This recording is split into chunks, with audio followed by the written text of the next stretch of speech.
Alone is nothing. Together is everything. Every village or city should be considered collective ownership because it has been made by so much people over time that how can anyone claim its ownership over something? You can't do anything on your own. All we do is because we are able to work together. Nobody can survive as an individual. We are depending on each other in everything we do. You can be happy to be here and be part of it. That's the fucking joy and success of life. And you're a part of this. What if the ways we organise are part of the crisis that we face, and also a key to what comes next? Welcome to Organising from Elsewhere. We're exploring new ways of organising, ways of listening, moving and deciding together that can help us navigate the collapse of so much that we hold dear and work to overcome the systems of extraction and oppression. We believe that at the heart of this social, ecological, spiritual crisis is this paradigm of separation. And we're weaving a collective of activists, researchers and facilitators who are asking, what would it mean to organise from a different assumption? An ever-evolving, emergent experiment. Bridging the fields of science and consciousness. Decolonizing our thinking about indigenous knowledge. And developing thematic facilitation practices. To bring about much-needed systemic change. This podcast series works like a game of tag. Each guest is invited to become the host for the next episode and choose for themselves a new voice to enrich this exploration. Join us on a journey of reimagining how we work together in collectives, organizations and social movements. Listen into exciting and unexpected perspectives that have emerged when organizing differently. And stay tuned until the end of the episode, where we're excited to unpack and reflect on what has been shared. So take a deep breath and let's dive in. Enjoy this week's conversation.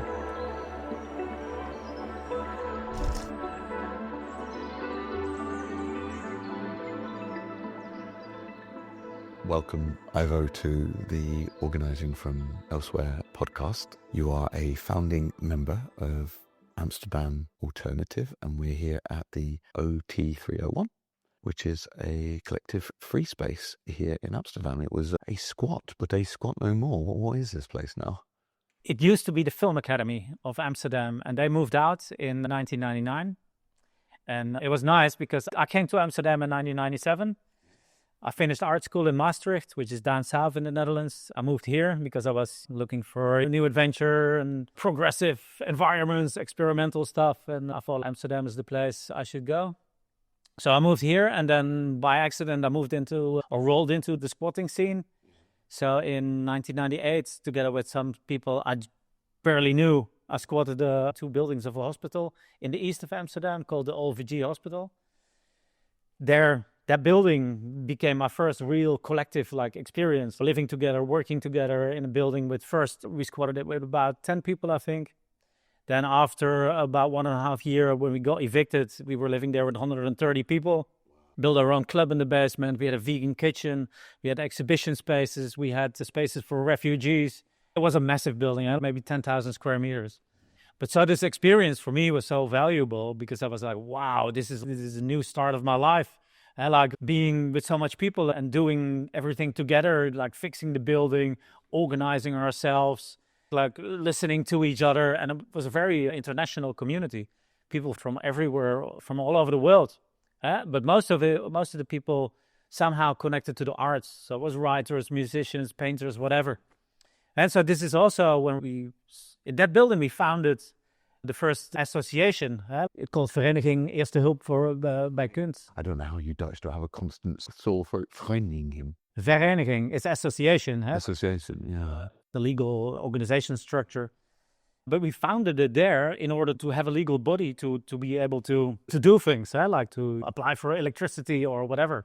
Just a quick question. So and that's quite an achievement and a radical, to go to art school, to want to be involved in a squat. That's interesting. Be interested in sort of your background, and then to go from that, not just starting a squat, but to actually being successful. 130 people, a vegan kitchen, an association, a movement.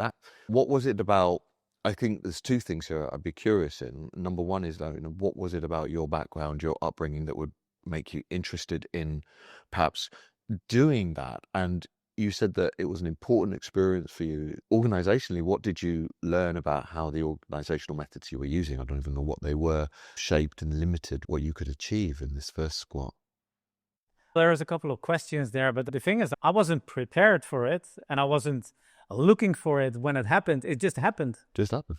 I was having dinner with a friend, and there was another guy in the house, and he also had a friend over, and that friend said to us, like, hey, I'm going to squat that building in 2 weeks. You want to join me? And I was like, I'm new in Amsterdam. I don't know anybody here. I have time. I'm open for adventure, new experiences. So let's go. So for me, it was a completely new thing to do that. But it was so nice to, first, of course, the action of squatting the building, breaking it open, going in, then calling the police, say, hey, we squatted it, blah, blah, that whole process of the squatting.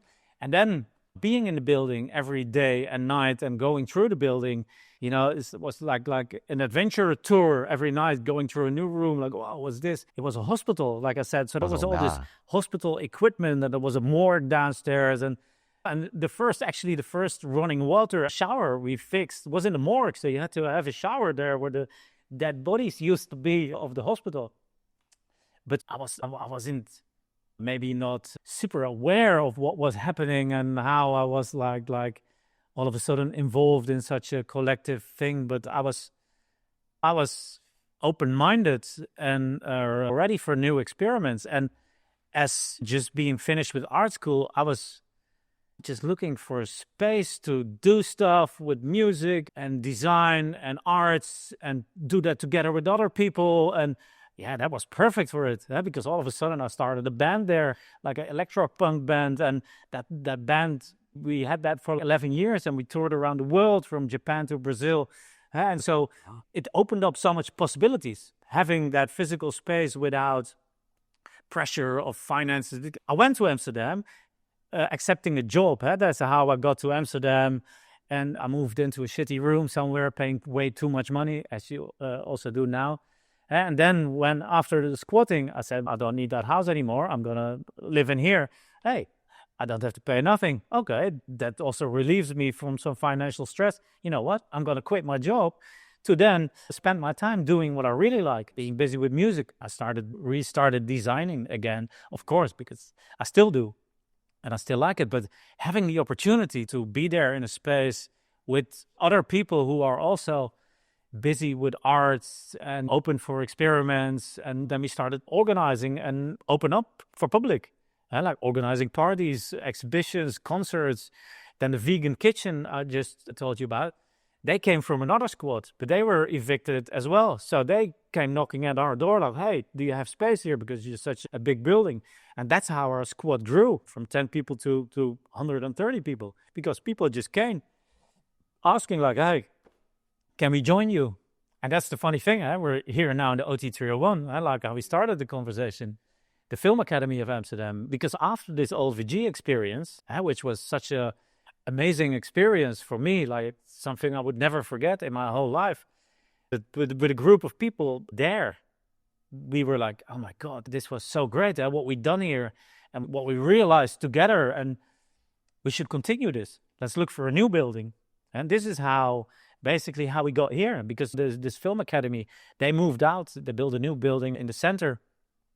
And so somebody tipped us and said, hey, you're looking for a new building, right? This old Film Academy building there on the Overtoom, it's empty. Maybe that's something for you. And so we thought, okay, let's have a look.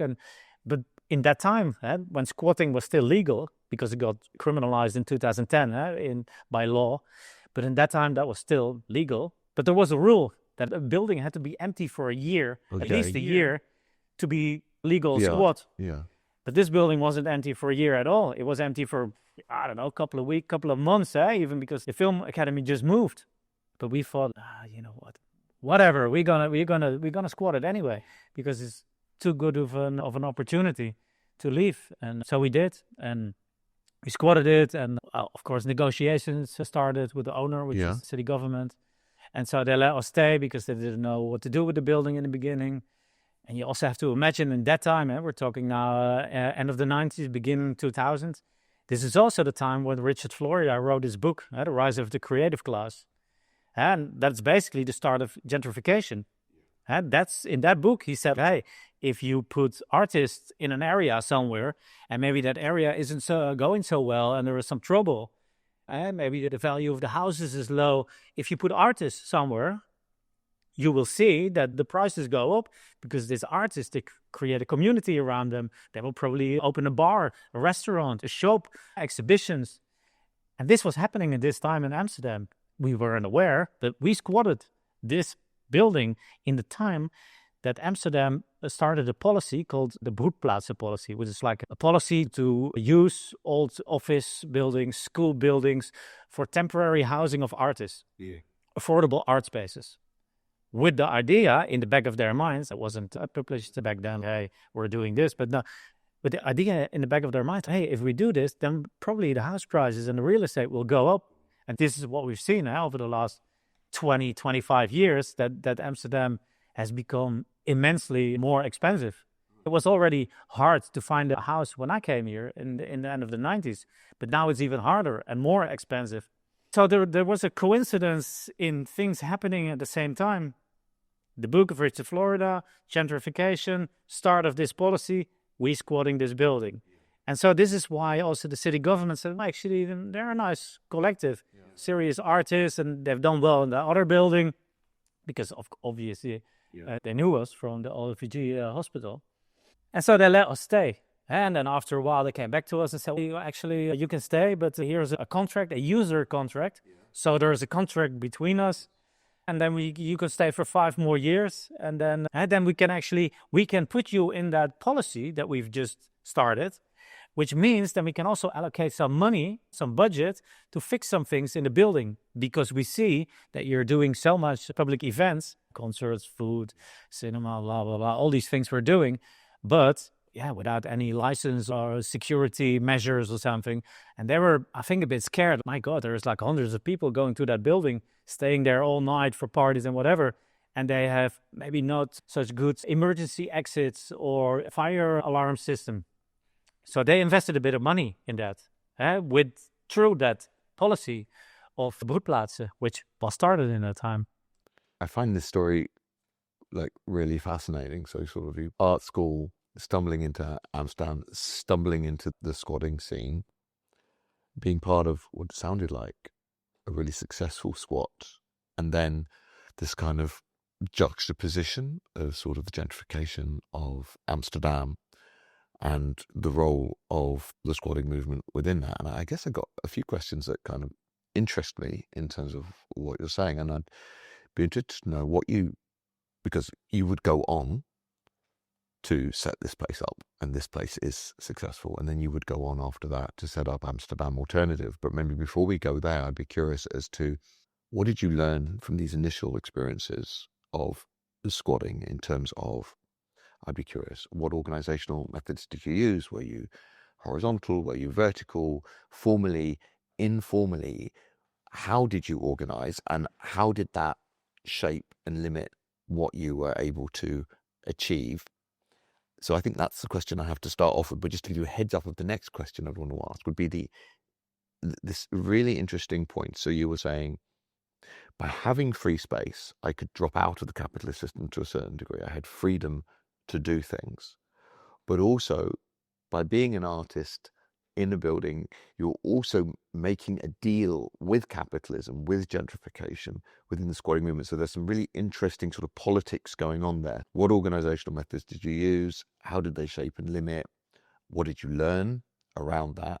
And this sort of intersection with capitalism and positive and negative impact. Yeah, sure. That's always interesting. And it's always easier to look back on it than in the present to react on that, which I can do better now than in the past. But going back to the organization, it's funny that when we had the hospital squatted, we started, of course, informal meetings, because we were like, okay, there's no electricity here, there's no water here, there's holes in the floor. How are we going to fix it? Who is going to do that? When are we going to do that? So we had to make... Ronnie, did you have a leader? Was it hierarchical? Did you have a boss? No, there was definitely no boss, no hierarchical structure. No, we don't know always together. It's always been horizontal.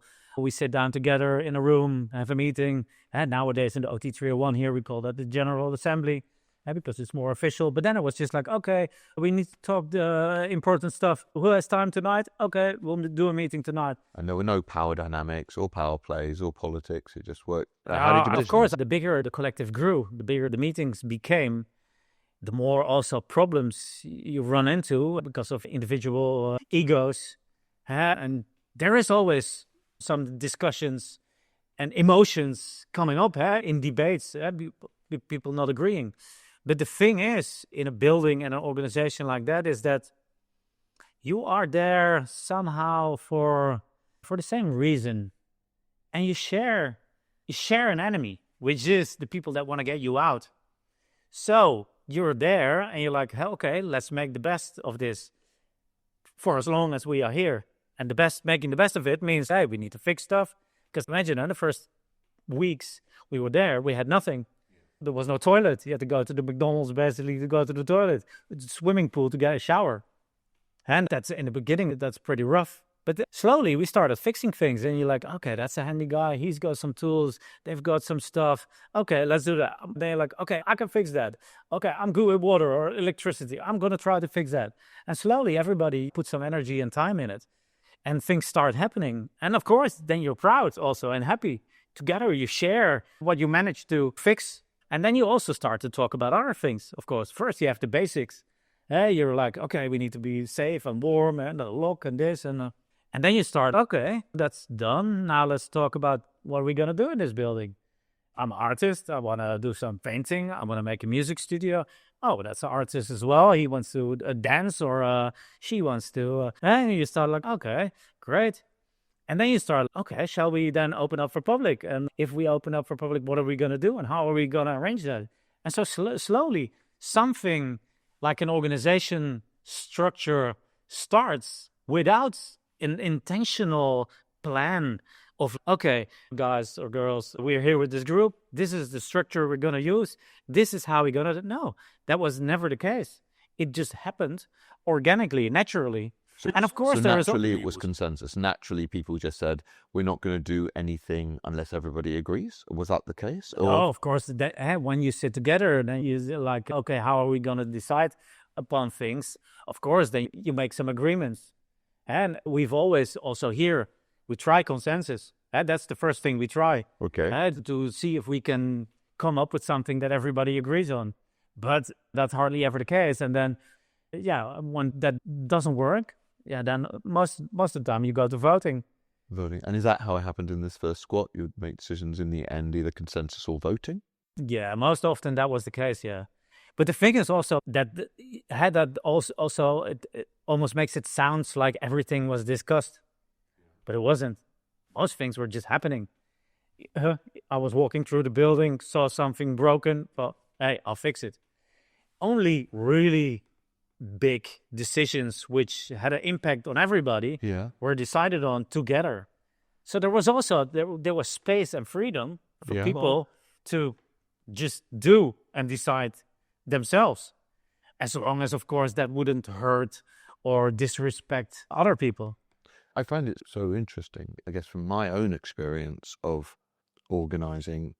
Actually, very often there are challenges in decision-making and rivalries and politics, but from the way you're presenting it, it sounds like actually, in your experience, at least in this first squat, the organizational methods that you had and the ways that you organized the squats was without challenge. With that, every day there is a challenge. Could you speak a little bit more about the organizational challenges you faced when doing this first squat and what you learned from it? Yeah, the thing is that we were learning by doing it, but also we were excited by new possibilities and new experiences. And so you're like inventing your organization structure by doing it. And that also means that you have to look at the group, at the people who are in there. And of course, there's always a couple of leaders, people who stand up first, who talk first, who do stuff first. But that's the funny thing about a collective. I've learned that over all the years. A collective is always a mix of different kind of people. Yeah. And the important thing is that you have to make space for all those people, because in the beginning, people will listen first to, say, the leaders who have the biggest voice and stand up first. But if you do that, then slowly you start to go to a hierarchy. Yeah. And so it's important that also when you do those meetings that you say, hey, you're quiet the whole meeting, but we know you're not stupid. What's your idea? Right. So being a collective, it means also accepting that not everybody is going to put the same energy and time in it. Not everybody has the same maybe goals or ideas. And that's fine. Not everything needs to be exactly on the same path. I mean, let's say you're in the same forest, living in the same forest, but you don't need to climb the same tree. Accepting that there is so much differences in people, in backgrounds, in whatever ideas, but giving space to listening to what they have to say or what they have in mind or how they would do something, that's the most important thing. And if you can manage that, which is hard, I mean, I make it sound maybe too easy, because every collective I've been in has also been trouble and debate and conflict. But that's impossible to not have that. Yeah. And it's also, I think it's fine. And it's even nice that you have conflicts, because a world without conflict, that's a dream that is never going to come true. And conflict is also, it helps you to learn and to progress or innovate.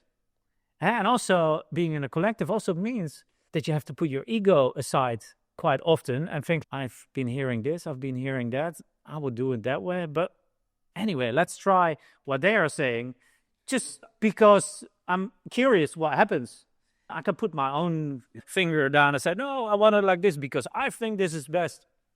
Yeah, sure, that's what I think, but who am I to think that I know best? Yeah. And accepting that, which is hard, of course, or acknowledging that is the important thing about the collective, trying to see everybody's potential, because there's potential of ideas and creativity and opinions in everybody. It's just like, how do you get them out? And how can we make space for all those things without yourself thinking, oh, this is horrible or shit. Simple thing. Somebody can say, oh, you know what? I'm going to paint that wall. You're like, oh, great. Yeah, it should be painted. It's good. I'm going to paint it purple. And, oh, no, I hate purple. Yeah. But yeah, who cares? If the wall is painted and it's purple, it's better than maybe not painted. So sometimes you just let go. I mean, I find this really interesting. And like, the response I find to myself is, how? Like, you're talking, by the sound of it, about the creation of culture. You're saying, my understanding of what you're saying is, I had this wonderful experience. It was quite a successful first squad. It sounds like you're saying, yes, there were conflicts. Yes, there were challenges. We used a mix of consensus and voting, but that the key to its success wasn't that there wasn't conflict, but it was a certain sense of attitude. It was facilitation that was skillfully done. When there were quieter people, room was made for it. There was sort of cultural expectations that you wouldn't always try to get your own way, that you would see the chance. And I'm looking back now, and you had to give somebody advice. What were the main lessons you learned from that experience about how to successfully create the kind of culture and organizational ways of working together? I don't know. That's hard to say. I mean, I always find it hard to say like, hey, I advise you to do this or that. I think every collective is different. And also it differs. What is the collective for? We were there living together, creating whatever events together. That's different than a collective of people, whatever, say gardening, or a collective of people making music on the streets or cooking food for refugees. Every collective is different. And so what it needs is different. Maybe the size is different. The people in it is different. But like I just said, it's very important that you give space to people and that you listen to people, really listen to people. Because listening is one thing, but really listening and trying to understand what they say and what they mean and what they need, that's difficult. Because that means you have to put yourself in their position and think like they do instead of think from your own perspective. And I'm sure not everybody can do that, or not everybody can do that right away.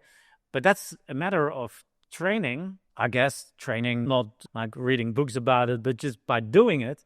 And also by facilitating and moderating meetings and say like, hey, okay, well, we've heard your opinion now many times. Let's listen to somebody else because we have more people in this group. So there you can steer a bit, like how to give space to people. Plus also it's like, sometimes, okay, you're like, okay, we're going in circles, but sometimes it's needed because you're not clear yet on how the decision should be made. So you need more time. And sometimes we had meetings, or we still have meetings, and we discuss an issue and we just can't get to a solution. And then we say, okay, well, no solution, no answer has been reached today. We'll postpone this discussion and we'll talk about it next time again. And then maybe sometimes over time, because sometimes people need also time to process things, to think about it. And because sometimes in the heat of a discussion, you can go like, no, but this or that, and no, and you can forget about everything that other people are saying because you're in your own tunnel. And sometimes you need time and space to go out of your tunnel and sit back and have a beer and maybe discuss it with some other friends that were not involved in the discussion to make you realize, oh yeah, well, maybe I was a bit harsh or black and white. But this is also a learning curve. The way I talk about it now is not how I was when being in that squad in the beginning. That was, like I said, it just happened. I was learning by doing and open for it and excited. And these people became our friends and it was a joy, but also sometimes, oh no, my God, again, a meeting. We're doing so many meetings. I wanna make music, but still. I say it often about the OT 301 as well. People say like, oh, how do you maintain a building like this for such a long time? How is it possible? Because we went from squatting to having this user contract, renting, to buying it, buying the building in 2006. And in those transitions from squatter to renter to owning the building, you have to adapt and change your organization structure. Where in the beginning as a squad, it was kind of loose and informal. And sure, we had meetings, but there was no rules, there was no licenses, there was no bank account, or it was like complete freedom and autonomy. But then things started changing. By buying the building, we all of a sudden we had this shared responsibility to also maintain this building, 2,500 square meter old building. The roof needs to be fixed sometimes. The window frames need to be painted. The security, the fire system needs to be updated. Electricity needs to be checked. There's all these things. So you need to professionalize a bit within your organization structure without losing the vision and the key, the essence of why you came here. Because we don't want to become an institution or a company. No, we are a group of artists who own this building together and share the responsibility for this building. But we also have jobs and practices as artists and stuff. So there's always this balance of how do you do that and how do you make that work? How do you approach that challenge? It always goes step by step. It's falling, getting up, talking. Like I said in the beginning, when we came here, we had a bit of a structure already because we came from the other building. We knew each other. So that was easier in a way, but we were a strong collective already. But then we came here, but then, of course, you face new challenges, new enemies, new neighbors, new building, new things to deal with. And then, at one point, when you buy the building, you get a mortgage. And you get these licenses to do all the stuff you do. You get the fire department to come by. So you need to somehow make a structure of involvement of the people that are here. So we have now this sort of structure that we have the General Assembly. And that's where we decide together with all the people on the big things. So voting. Well, first consensus. First, can we agree on this decision? Or do we need to go into it more and more, have more research and more meetings, and then maybe voting if we can't do decision, but it needs to be made. Sometimes a decision needs to be made because of things happening around us. So the most important thing is for a collective like this is involvement.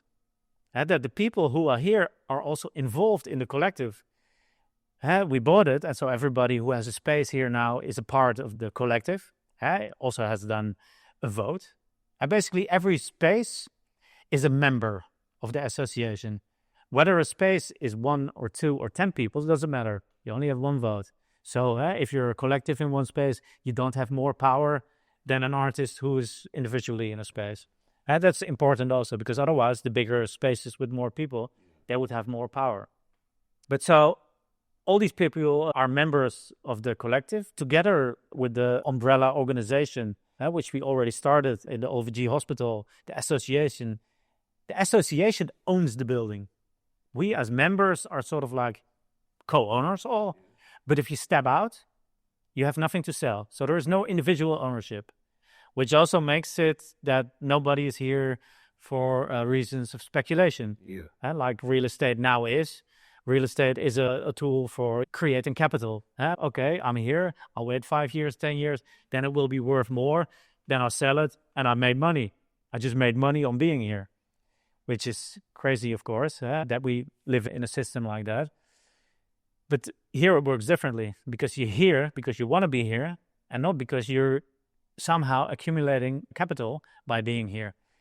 If you leave, you say goodbye, you give people a hug, whatever, and you say, see you later. Then the collective is going to choose a new person or a collective to fill the space which is empty.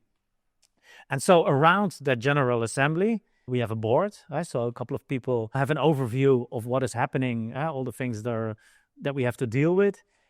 And they make the schedules for the General Assemblies with the agendas and stuff. And then we have committees. Maintenance committee, financial committee, what is it, public space committee, vision committee.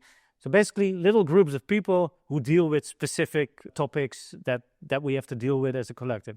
And so those committees, they also would bring reports or knowledge or whatever experience to the General Assembly. Yeah. Hey, we've been working on that, or we have a decision to be made on this, blah, blah, blah. And so the thing is that everybody who is a member here, so who has a space, is obliged to be in one of those committees. We want active membership. Yeah. So people are not just renting a space here. Oh, I pay my rent, and see you later, I'm going home. No. If you're not willing to put time into the organization structure by giving 40 hours a year, voluntary 40 hours by year, if you're not willing to do that, then you shouldn't be here. That makes a lot of sense, and I find that very interesting, how you're directly looking at power and you're looking at sort of forms of ownership and stakeholding that mitigate against that. And I guess I'd be interested to know, you've detailed your organizational structure. How does that shape what you're able to do as a collective, both in positive ways, but I'd also be interested in negative ways? How does it limit you, the structure that you've just described? Yeah, that's the good thing about a structure like this is that I think it's very important that knowledge and experience is shared over people. So, for example, if there would be 1 or 2 leaders taking up a lot of tasks, doing a lot of things, which always happens, so you have to be aware to divide things, because also people can burn out by getting too much work on their plates. But also, for example, we had an incident here in 2010. Somebody died, and the guy who died, Richard, was doing the finances. Well, with him dying, there was a problem because nobody knew how the finances were. And so that's why later we had a finance committee, so at least more people are aware of it. And then they talk to the board, and everybody talks about it in the General Assembly. So it's important to have a structure with involvement to make sure that people are aware of what it means to have a building like this, how you run it. So if people go away or die or whatever, that you're not lost. And also sharing this experience and information, for me, is also important. That's why one of the reasons why I co-founded Amsterdam Alternative. I want to share it beyond the walls of Amsterdam, of the OT 301. Because I think it's nice that we have this place here, and we have a lot of people coming here from the neighborhood and the city, a lot of artists doing stuff. But I also want to somehow use my knowledge and experience to help other people in organizing themselves or help conquer a building somehow, to be able to experience what I experienced and loved so much in the years that I've been in Amsterdam now. So it's a matter of also, how would you say, passing on information. An organization structure is very important for that. The disadvantages of having an organization structure like this is that you have quite often meetings, can drag on quite long. It takes a lot of your time. Sometimes you're just talking about practical stuff, because sometimes that is really what is on the plate. And it can tire you down. You're like, oh my God, another meeting. That's why in Amsterdam Alternative, I'm trying a different approach. Yeah, what's the approach you're trying? And I hardly do any meetings. I just let things happen organically, fluidly, just by building the organization on trust, talking to people and see if there is this common ground, if we have the same intentions. And if that's there, then I let them go. And I say like, hey, here's the space, here's the whatever. You want to be a writer? Be a writer. You want to help in the cinema? Hey, come here. Here's the key. You can do whatever you like. Let's build on trust and on also trying to inspire them and make them see that all we do with Amsterdam Alternative is not for individual reasons only, is for a bigger picture idea. I'm really interested in what you're saying here, but I say maybe a bit of a controversial pushback. Like, at least from what I have seen with Amsterdam Alternative, you seem to be in a position of authority. So this, what you're talking about, I have less meetings, I'll go on trust, but is that still hierarchical? That in the end, it's you that would decide whether they were doing a good job. You're the kind of gatekeeper of whether the value or the container or the culture is being supported or challenged. So this is a hierarchical way of doing it, even if it looks more fluid. Yeah, I totally understand what you mean, because I'm heavily involved and coordinating a lot. And you implicitly have the power to say yes or no, right? No, I mean, it's not up to me. For example, the cinema here, I started it together with Pablo, because we were working on a web documentary together. But if I understood it, you invited him, so therefore... I saw the opportunity.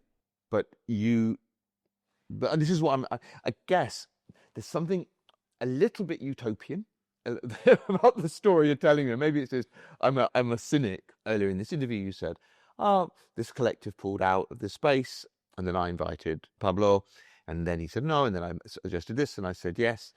Just now you said I started Amsterdam Alternative. I started Amsterdam Alternative with a couple of people from other free spaces because we thought it was necessary to make a network of solidarity in Amsterdam, because we were, as a scene, alternative scene, we were disappearing, being crushed by capitalism and neoliberalism and gentrification. I want to ask you about that, and I want to give it lots of room, but I don't want to lose this point, because I think that, and I've got some other questions I want to ask you, but I'm wanting to ask about power. And I'm wanting to, you've described a lot of formal structures, and I'm just wanting to ask about power relations and how that's mitigated. Some of that you spoke to, committees, spreading things out. Some of it feels, I don't know, like you speak more about it. Yeah. Yeah, no, sure, power. Maybe there is a difference here to make between power and taking initiative. Yeah, what's the difference? I see myself as somebody who just sees opportunities for doing things which could benefit the collective. And sometimes I just initiate them, and then I basically throw them in the collective. And it's the same with Pablo. Like I said, I'm here in the building already for 25 years. And the cinema collective that was running the cinema, they stopped. So the cinema was empty. So as a building, as a collective, we were looking for a new collective to run the cinema. I was with Pablo doing this web documentary. So in the first place, I said to Pablo, maybe something for you. You're an actor, you're a editor, filmmaker. Maybe you want to have a look at this, and he said, no, I don't. I'm not the person to take this responsibility myself and do this on my own. And that made me think again. He doesn't want to do it alone, but he is interested. Yeah. And then I thought, hey, but listen, I'm involved in Amsterdam Alternative, this big collective, and maybe we can use that collective force and all those people we have there to help Pablo And Amsterdam Alternative moved forward by having then a physical space besides the space on paper. With the free newspaper, we publish every 2 months. And so basically I told Pablo, I said, hey, what do you think about this idea? And he was like, yeah, I like that. Then basically from there we said, okay, let's open up, let's start an open call, see who's interested to join us. And so now Ibrahim is here, and Jake is here, and Tessa is here, and all these people, they joined. And there is no boss. There is definitely not me saying, hey, this has to happen. No, things are happening, and everybody takes some bit of responsibility and some role in doing this, and it works super great. And of course, I see what you say. I mean, sure, there will be some kind of maybe power in my role, because I'm involved for a long time. I have a lot of experience. I deal with a lot of the infrastructure, whatever, social media, website, to build a website. So I have access to everything, of course, which gives a sort of position that could implicate, hey, there is a power position there. And that sure, if you look at it that way, that's definitely true.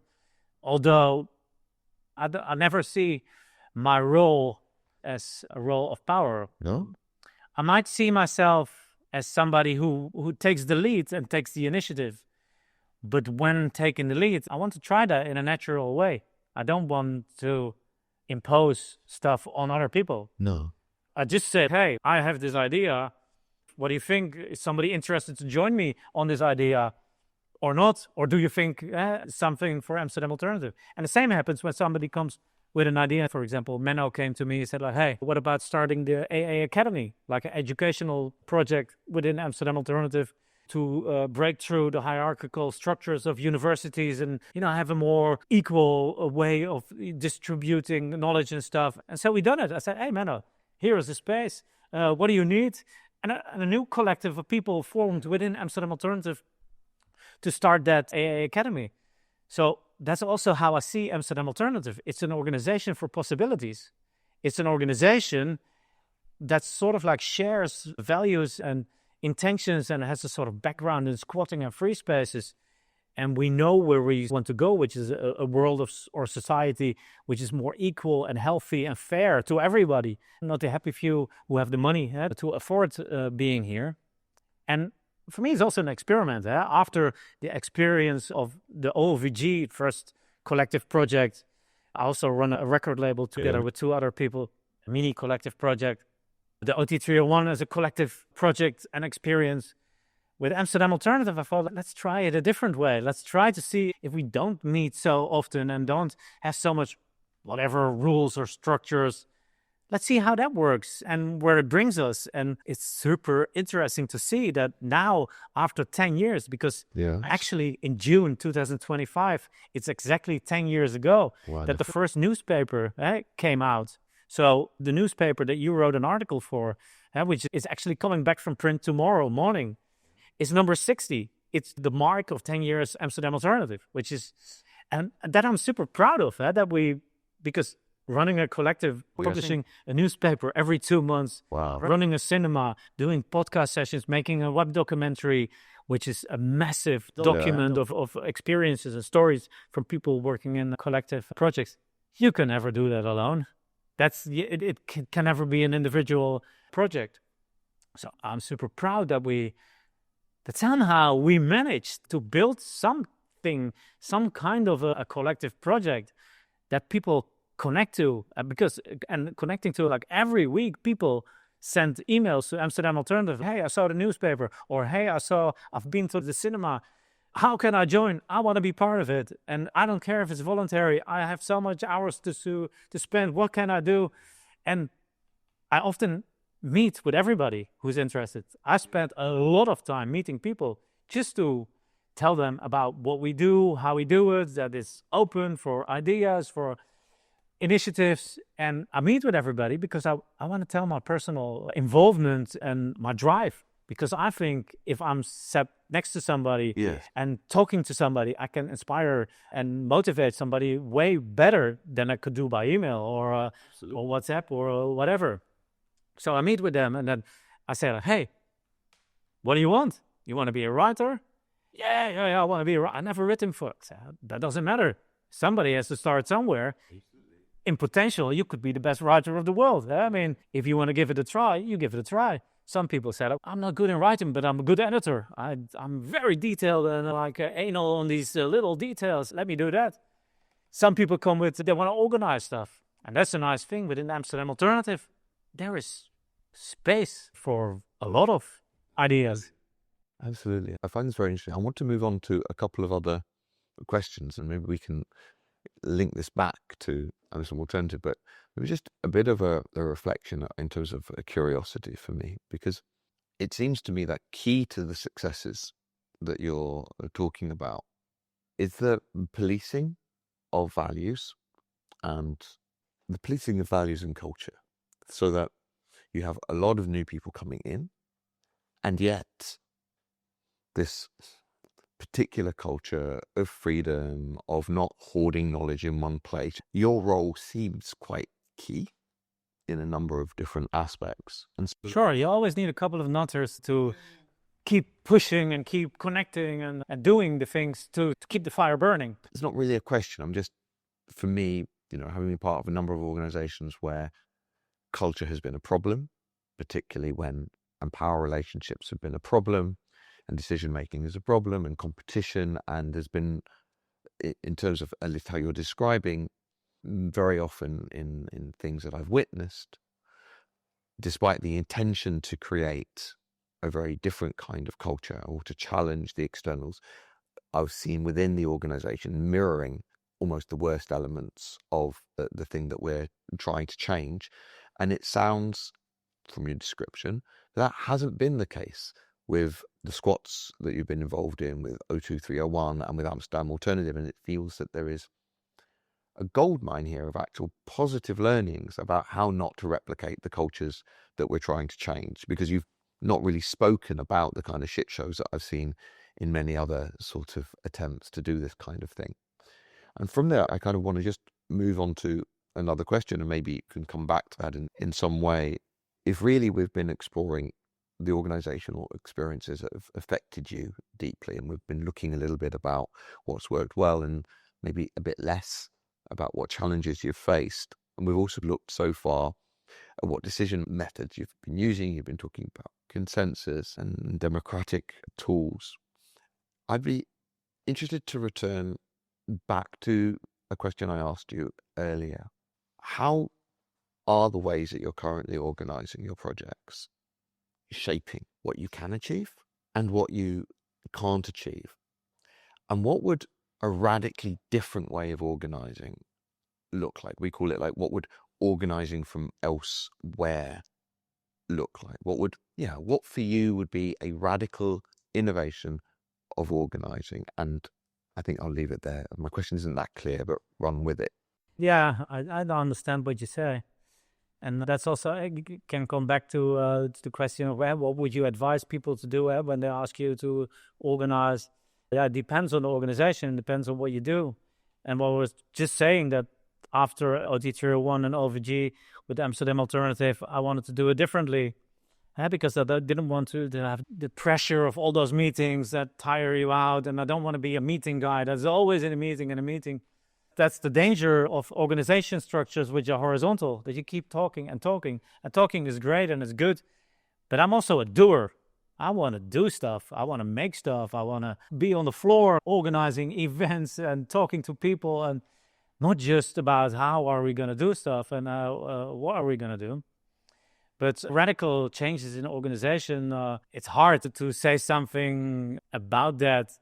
Of course, I've read about organizing from elsewhere and interconnectedness that you use or want to use to reshape organizations. And I think that's super interesting.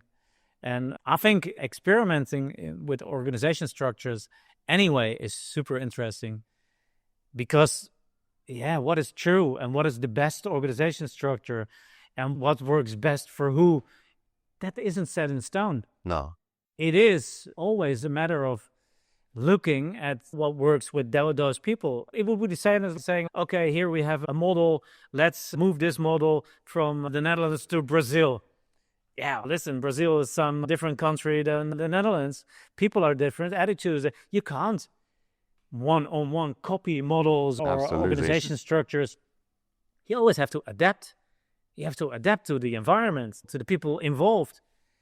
And so saying or thinking, okay, what would be a radical change in organization structure? For you here, because to be fair, the organizational methods that you're describing, they were developed in very different contexts. You know, the committee structure, the voting. So you are taking models developed somewhere else and applying them here. And again, I come back to how is that shaping and how is that limiting what you can achieve here?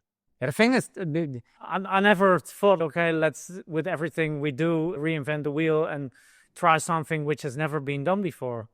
It's also I guess you build on experiences and knowledge you have and heard about, and that's what you're going to try. And by trying to be as fair and equal and horizontal and transparent as possible, yeah, you come to things like consensus, and the stuff that we do.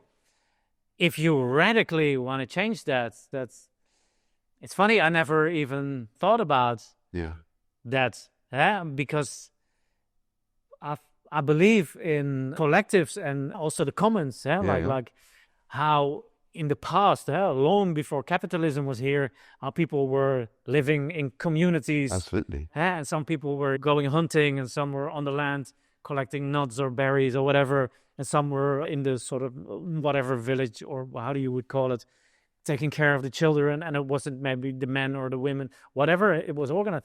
There was no like, okay, that's mine or that's mine.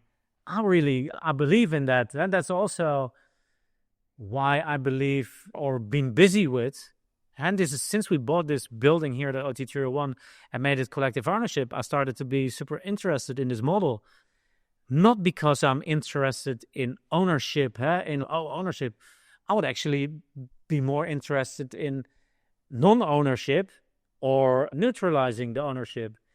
And by collective ownership, you can neutralize the ownership, because also in the web documentary I made, collectiveownership.org, there's a whole website full of stories about that, of people using collective ownership models to neutralize the ownership by saying, okay, we have a legal structure here to make sure this place or shop or forest can never be sold anymore, and that is used by the community around it to use it what it should be used for. I really like in shaping an organization around that and radically changing that. Maybe I don't know what to say about that, because I never thought about that. Because I have always thought like, well, this is good. If you do it together, you share this knowledge and experience and responsibility, and accept also that within a collective you have whatever, the ones who pull it, the ones who follow, and the slackers who maybe stay behind. But that's fine, because you know that those roles also change. After reading your white paper and seeing or trying to understand your idea of radically changing those organization structures by going to connectiveness or how people are connected, and also going back to looking at the structures built on separation, because that's what is key in where you want to go to. Well, maybe just because some of the audience won't have heard it, maybe I can link this, I can articulate a little bit our idea and get your kind of response and bridge a little. And I would say that actually there's a lot of overlap, and I'll come back to this in a little bit, but you've taken a radically different idea. Most of what we do is based on ownership, and you've said, what if we question this fundamental assumption of ownership? And you've looked at the effects that's had, and I'd like to unpack that a little bit later in the interview. And what we're saying is that there's a fundamental idea under ownership, under a lot of these tenets, and that is this idea of separation, which is a really felt experience. There's an I here looking at you, I'm separate from the table, I'm separate from the chair, but actually if you take a microscope, you'll see that it's all mixed up, and that just sitting here is so interdependent on so many systems for us just to sit here and be recording this, that we are interconnected, but we feel separate. And the idea that we have is that we make a commitment to, in that everything that we do together increases our awareness of interconnectedness, and not just intellectually, but experientially, and that we create learning cycles that mean that we can check, is what we're doing now fostering, increasing our sense of interconnectedness, creating systems that encourage an awareness of interconnectedness, or is it maintaining separation? And what is the role of trauma, our sort of patriarchal mindsets, practices that can get us into flow states, and ways of making sense of information that might not be linear or logical. And through a process of reflecting and trying and practicing that, something radically different might emerge from a sense of It makes sense to interconnectedness. me. I mean, it's in a way, it's abstract. That No? what you're proposing, if I think, okay, how would I implement that practically in an organization like this? Or So we'd have a committee. What we'd do is we'd say that we'll have a learning cycle. We'll have a meeting at the beginning of this cycle, and we'll think about how could we do it in a way that promote interconnectedness. We'd have a guess. And when we do individual work, we'd ask ourselves that question before the task. As a team, we'd ask ourselves, if we're doing some policy work, we'd ask ourselves about the policy. And then we'd keep some sort of record. We'd check after the task, after this bit. And then at the end of a learning cycle, we'd do some sense making. We'd use some tools that perhaps we're developing now to pull out the patterns and see, did we get more interconnectedness? And if so, what worked? And didn't we? And why not? And then we might do a bit of training or a bit of learning to the next cycle. So it would be superimposed onto some of the learning cycles and meetings that you're using here.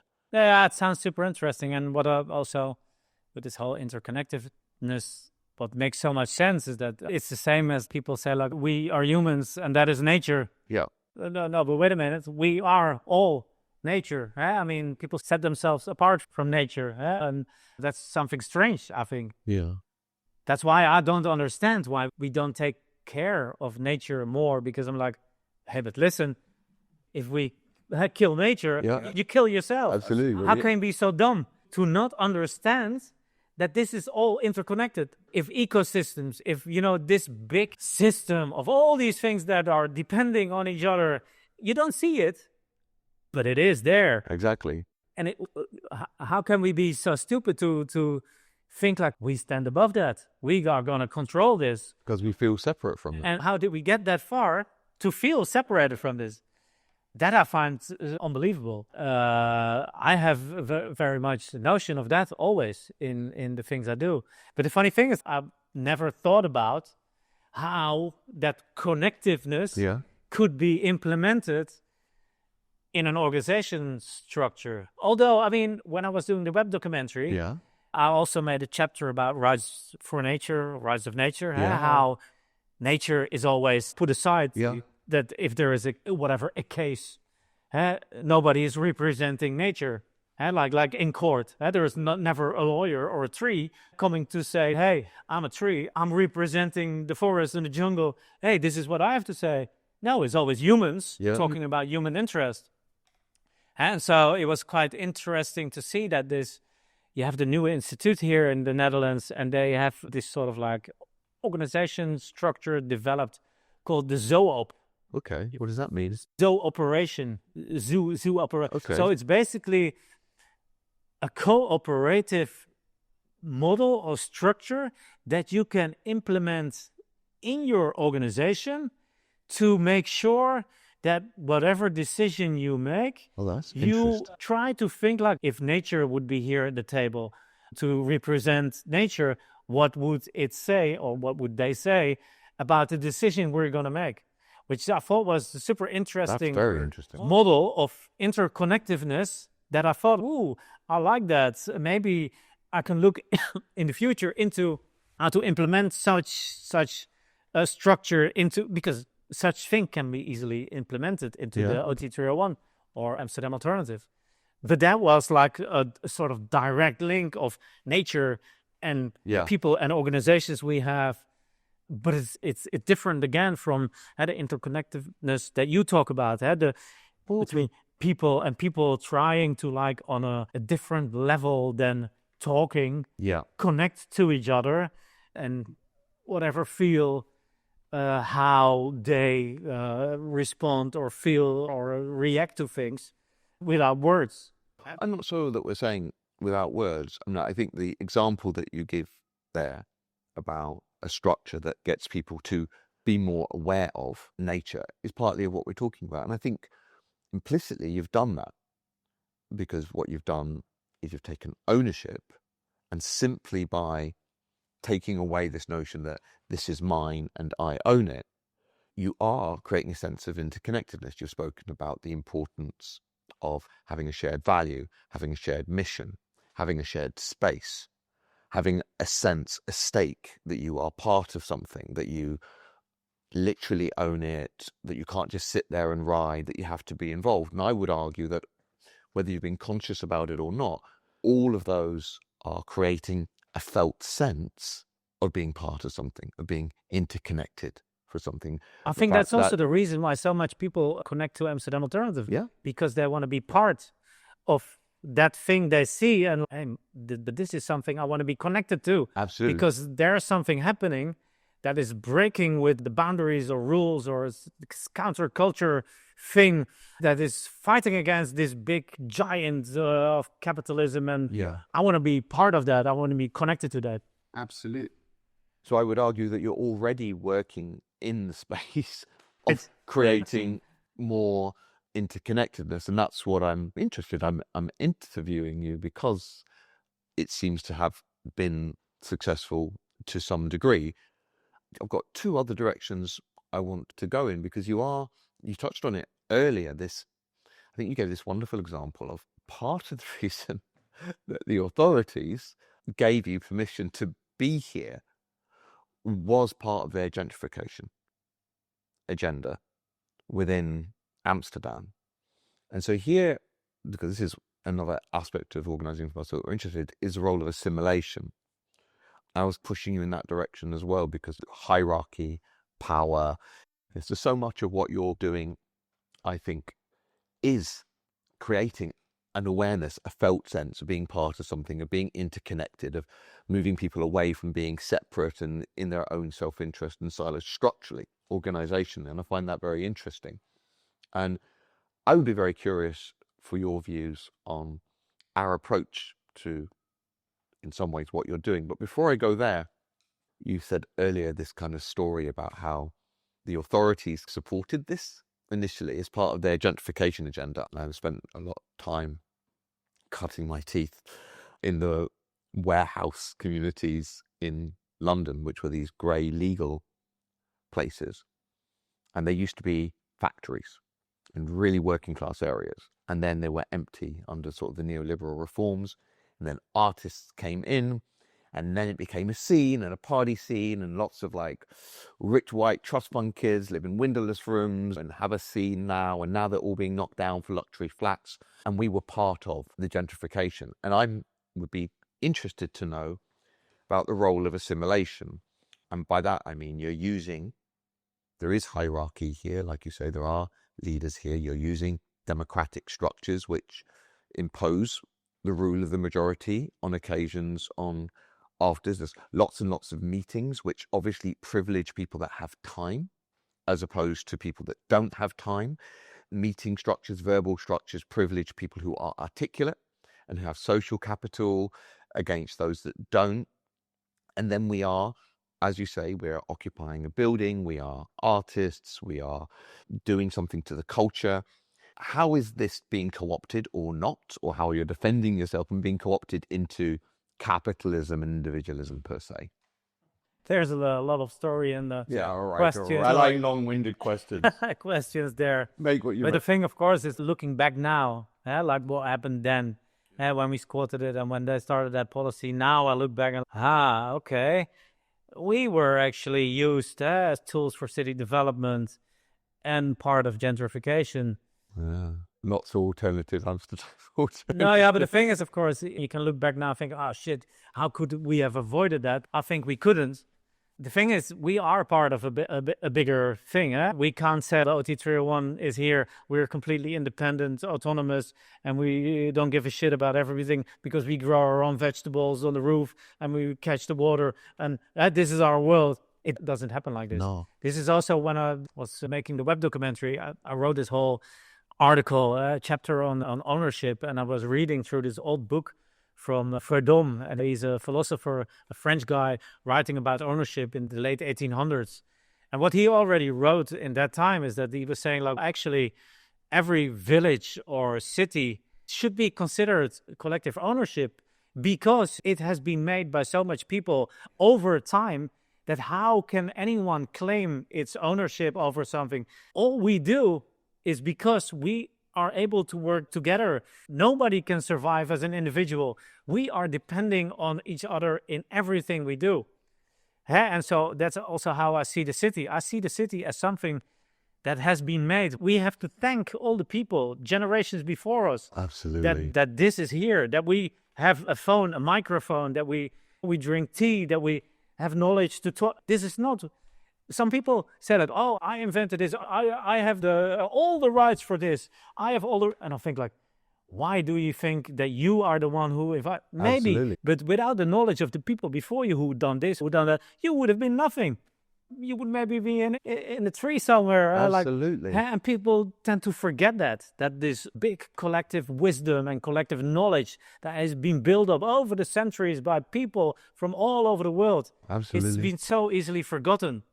But I think it's so important. And that's why I would also, like, if we sell stuff, even when an artist makes a painting, you should think, oh, actually, I depend on the people who make the paints, who make the paper, all the artists before me, who made art history. That's why I'm making what I'm making. Yeah. If somebody says, I have the copyright to this artwork, and when I sell it, all the money is mine, I think a part of that should go to a collective pot, for example, that says, oh, actually, you depend on everything that was done before you, so you owe a bit of your wealth.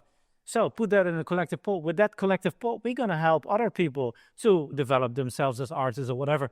Absolutely. And you could do that on different scales and different ranges, and not only art, but also whatever tech people say, like, oh, I invented this electric car. Look at me, I'm the fucking boss. Yeah. But come on. He is only there because of what people done before him. And so it's not so special what you done. Like, you're just a part of. And that's what people should realize more and more. You're part of something so big you can't even imagine, and you're nothing.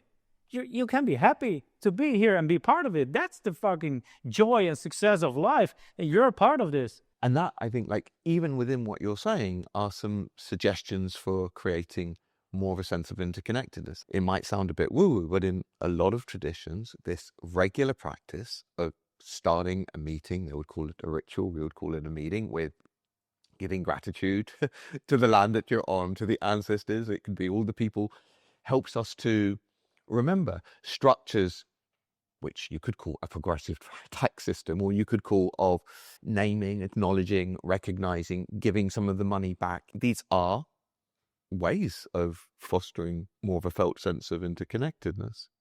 Yeah, no, for sure. And I think it's time. We are in this transition of so much crises and things. We know things need to change. The matter is how, and how are we going to present a narrative or a dot on the horizon to people to join? Because now people are so scared. People are always scared of change. Oh no, that's not change, because especially people who are wealthy and rich and that's the thing, the people who are wealthy and rich, they have more power. So they're stopping change. Yeah. But it needs to happen, and it needs to happen fast. So you're a doer and you're an innovator, and you've just named, we are at a tipping point. We are at a crisis. So how do you answer the question you've just posed? If you say it's time and we need to, what do you think we need to do? Well, yeah, the thing is, when I talk to a lot of people about this, they always tell me, like, yeah, but come on, Ivo, you're a dreamer. You're speaking to another dreamer. You have a dream space here to freely dream. No, you but can dream. What would when you they tell try? me, like, you can't change the world, and I'm like, yeah, I know. It's also not my plan or intention to change the whole world myself. What I think should be done, or at least what I'm trying, is tell my story to everybody who wants to hear it. And with Amsterdam Alternative, I just try to widen that bubble and scope and try to connect with other people who have the same idea. And I think it's Your important. story, the thing that you're trying to tell that you want to be heard, what is it in a nutshell? Well, that we have to change structures of organization and power and ownership in order to come to this world or society which is more fair and equal and healthy and fun for everybody. Because we can do that if we want. You just need to break down stuff and redo it in a way that poverty is not needed in the world. Hunger is not needed. War is not needed. Weapon industry is not needed. There are so much things we are doing that are nonsense, not needed. Yet we're doing them because some people make a lot of money over them. And that's, these structures, they need to be broken somehow. And I think doing that, there's politics. And people say, like, then you should go in politics and try to change this from the politics because that's where things are decided. I'm always like, I don't want to go in politics because I don't like politics in that way. I don't want to be on a table there negotiating. And what I believe in is that change will come from the bottom up. What I believe in is not that I'm going to change the world. Maybe if I'm lucky, I can inspire and change some people around me. Yeah. If I can manage to inspire 20 people around me with what I believe in and how things should be organized and more collective ownership, neutralizing ownership, whatever, these kind of things. If I can manage, and those people manage to inspire some people, and then we can manage to get everybody into a new direction, which I think is more, this is what needs to happen. Because it's not going to happen from above. We see that. Politics, multinationals, power, money, they don't have the incentive to change because the only thing they think, you know what? I'm going to build myself a bunker or buy an island. So if the shit hits the fan, then me and my family are safe and the rest can fuck off. That's their idea.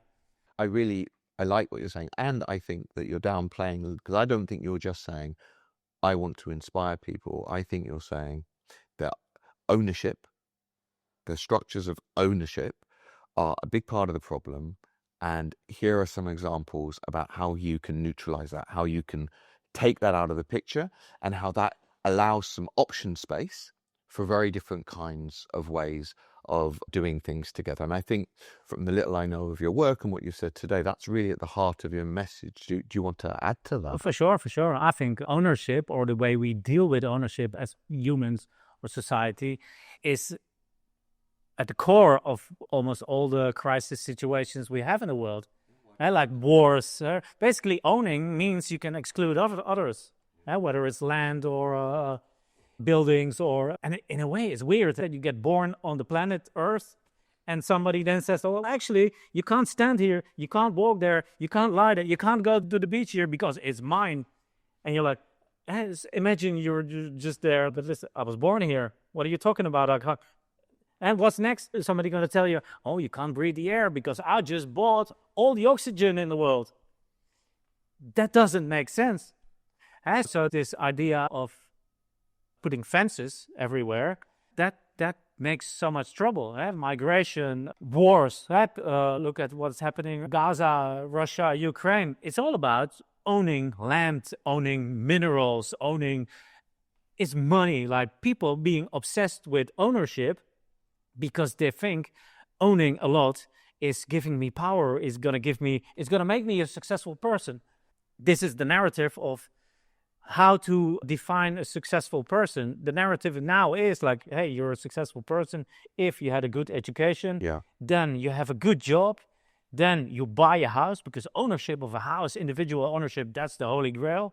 Then you have a job that makes so much money that you can buy and consume whatever you like, because then you've worked for your freedom, and then you're a successful person, which is completely ignoring connecting with people, being part of a collective, being part of something bigger, doing something that is meaningful for the bigger picture. Loneliness, people in those tunnels, they get more and more lonely also, because they're like, oh, there's somebody who wants to take my money. There's somebody who wants to take my land. I have to protect myself. I need more guns. I need more. That's the tunnel we're in. And we need to get out of that tunnel. We do. And I think that The work that you've been doing with collective ownership has obviously and clearly been providing some examples and some room to do that. And maybe my final question. There is a lot of really nice examples already of people doing this. That's why I made the web documentary about it, because I was like, in order to help people change their ideas, people need examples.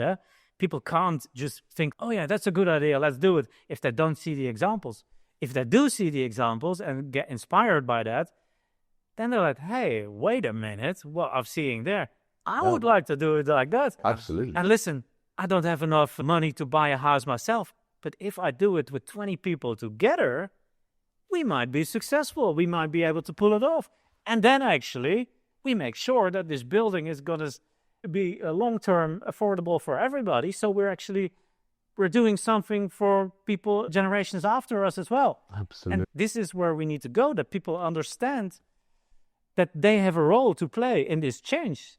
However small or minor or whatever you think you are, you play a role. And that's what people need to realize. Everybody plays a role in this. It's not, I can't do nothing because I don't have money, I don't have power. So who am I to... Yet we feel that way. And that's what people always think. No, come on, look what we're up against. Same with Elon Musk and the Zuckerbergs and stuff. If we say like, hey, listen, let's stop with this nonsense of Zuckerberg. Let's all stop with Instagram and Facebook. We can do that in one day. If we all agree that we don't like this, we stop using it. It's done. It's so simple and it's so hard. It's sure. Because people depend on it with their business models. And they're like, yeah, but if I stop that, how am I going to reach my people? How am I doing? They're depending on it. And that's, of course, what these big companies do. They make people depending on them. Absolutely. And then it's about creating new structures, so that people can have businesses in other ways, and that there is the building of collective agency and collective power that can start to empower us to challenge some of these things. And I would be curious because, again, I hear under everything you're saying, the biggest challenge is this notion of separation in different ways. So we've and I'd like you to be really brutal. Like, why would you not want to try this here? Like, really, because I think this is where it gets interesting and where we learn. So we're sort of making a proposal and we're saying complex systems change through feedback loops. So it's not about saying, this is the new organizational method, this is the new sociocracy, this is the new holocracy, this is the new democratic innovation.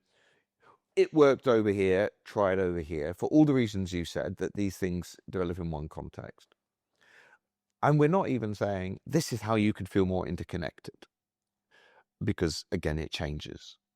What we're trying to create is a protocol that can be used by organizations, by individuals, by teams, where there's a particular definition of interconnectedness. Because, like you said, we are interconnected. It's just that we're not aware of it, and our systems don't recognize it. Yeah, don't use the interconnectedness. Yeah, I don't feel interconnected most of the time. Like you said, I feel like this is my iPhone and me, and I'm here and I'm all alone. I don't feel interconnected. And the way we grow food, or the way we live, or the way we also act as if this is a world of separation, not a world of interdependence and interconnectedness. And so what we're developing is a protocol, as I said, that I guess here you would use, and you would basically start off by saying, we make a commitment that everything we do on every scale will increase our awareness and experience of interconnectedness. So if there's a choice to do it this way or that way, we'll do it in the way that increases our awareness of interconnectedness. And that means that we feel interconnected. Not that we think that we're interconnected, but we feel interconnected. We feel more aware of that. And then we're suggesting that before you do a task on every level, you ask yourself, how can I do this in a way that would make me feel more interconnected? And then you try it, and then you review. And did it work? Didn't it work? And what do we need to learn or to change to increase that? Broadly speaking, that's what we're proposing. Tell me why that wouldn't work for Amsterdam Alternative. Who says I think it wouldn't work?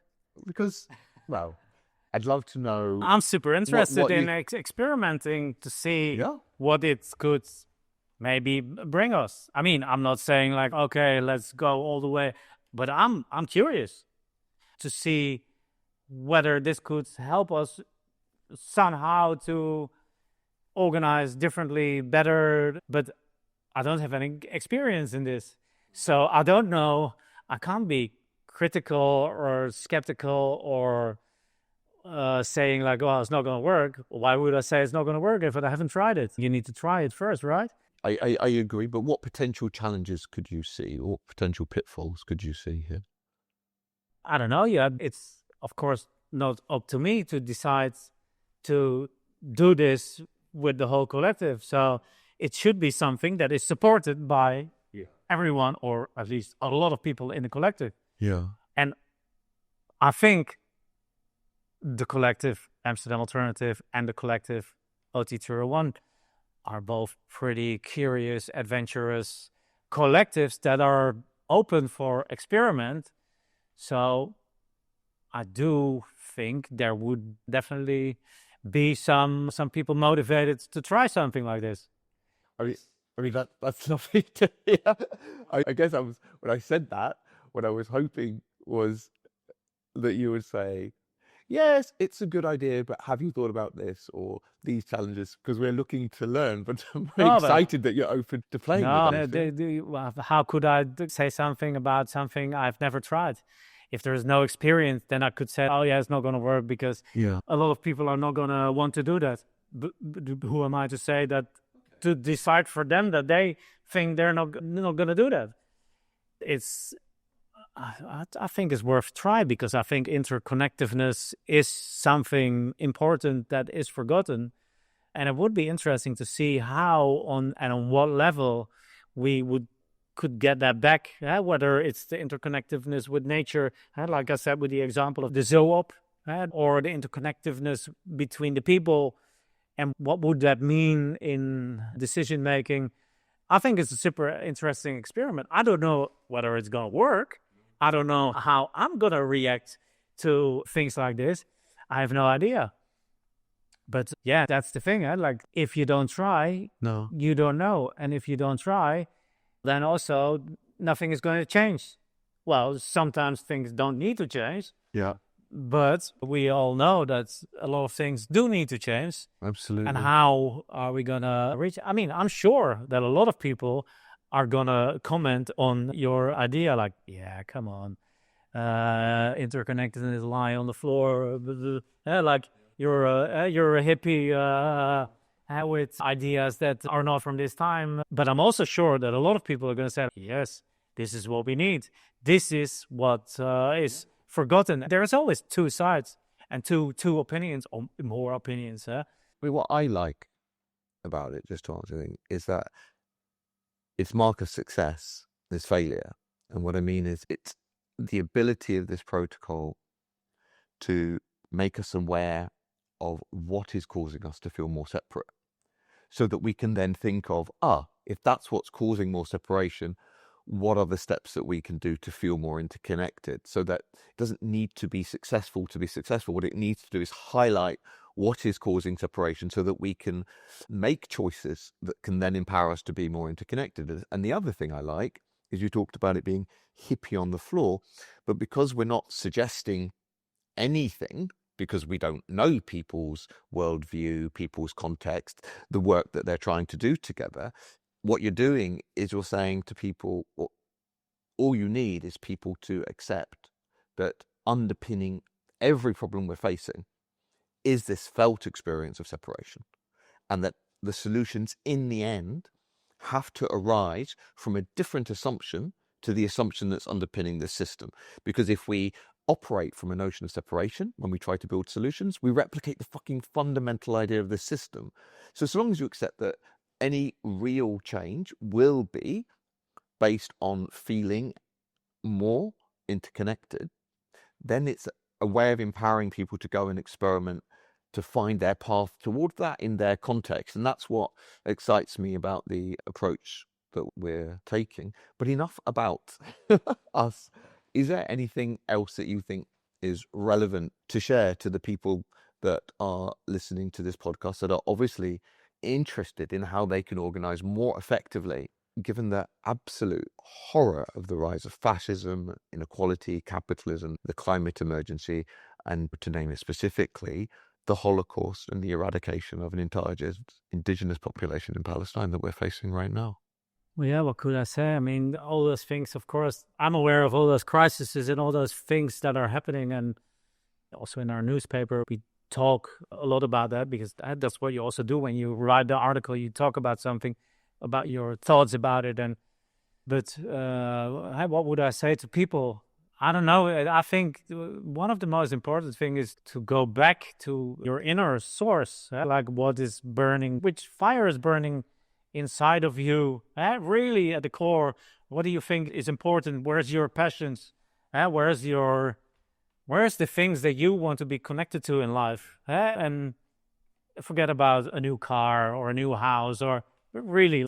And if you can find that fire, then maybe you can take that fire and connect it to somebody else's fire to make a bigger fire. Because that's what I think is the most important, that people start connecting again with ideas. And also people sometimes say, oh, yeah, I wish I could do something like that, like you do. But it's a matter of starting small. You just start small and you do what you want to do together with other people. And maybe it grows, but maybe it doesn't grow. But why does everything need to grow? Why does everything always need to grow? People are always obsessed with growth, whereas I always think if it stays the same, why isn't that good? If it doesn't grow, sometimes even it's better to shrink, because, some things are too big. So I think it's most important that people come back to the core of why we're here and what keeps them, and what interests them, and where your passion is and where your heart is. And if you can connect that to others and to what they're doing, and then maybe build something together. And like I said, it doesn't all need to be big. Small initiatives are great. A lot of small initiatives are fantastic. We don't need to build one big initiative. No, if we have small ones here and there, it doesn't need to be one organization dealing with all the changes in the world. No, if we can spread that over multiple different small-scale initiatives and movements, as long as we start from the same intention and principles that are connected to this equal, fair, healthy planet or society that we want to work towards, then we also know that sometimes an idea or an initiative needs to be adapted to work somewhere else, like it does here. Adaptation, go with the flow, go with the stream, bend to not break. You can't be stood up and firm always and like, no, this is how it is. No, sometimes you have to oh, the wind is blowing me down. Oh, I hear something. We need to change a bit. We need to adapt a bit, and then do it together, because alone is nothing. Together is everything. Like I said, a city, a world, you can't do anything on your own. Yeah, maybe get an apple from a tree, but if you would be alone on the world tomorrow, you would have no electricity, no bread, no milk. You would know nothing how to do. I mean, some people, of course, know something, but most people know nothing. We all think we know a lot, and we push our opinions through social media. Listen to me, I think it's like this. But come on, we know nothing. And accept it. It's fine whether we know nothing. But together, we can do the most amazing things. I think that is a wonderful prescription. Adaptability, bending with the wind, listening, putting fires together to create more power. Not trying to create one big movement, but reinforcing the interconnections between what's already happening and really understanding that alone we know nothing, and together we really have the intelligence to bring about the change. It's been an absolute pleasure to interview her. I feel deeply inspired, and I think what inspires me most is I often feel that I do a lot of thinking theoretically, and what the squatting movement has done in Amsterdam, what O2301 has done, what Amsterdam Alternative has done, what your Free Concrete project that we haven't had time to talk about is doing, is making a material difference, tackling one of the key drivers of separation, which is ownership. And I have a deep respect for you and your organisation, and it has been absolutely wonderful to interview you. Yeah, it's been a pleasure. It was a nice talk. Yeah, Definitely. and I'm looking forward to work together on some. Yeah, that would be lovely. We hope this conversation has been as fascinating for you as it was for us. If this episode moved you in some way, we would be curious to hear your insights and intuitions. And if you'd like to contribute to the conversation, be interviewed or suggest a guest, do reach out to us on socials at Organising from Elsewhere or at org_elsewhere. Follow us and connect with a community of practice, a growing network of social movements and regenerative initiatives. Do spread the seeds of this needed conversation by sharing it with a friend who might find it meaningful. And if you'd like to support the podcast, the best thing you can do is give us a rating so more people can discover us. See you next time. Thank you.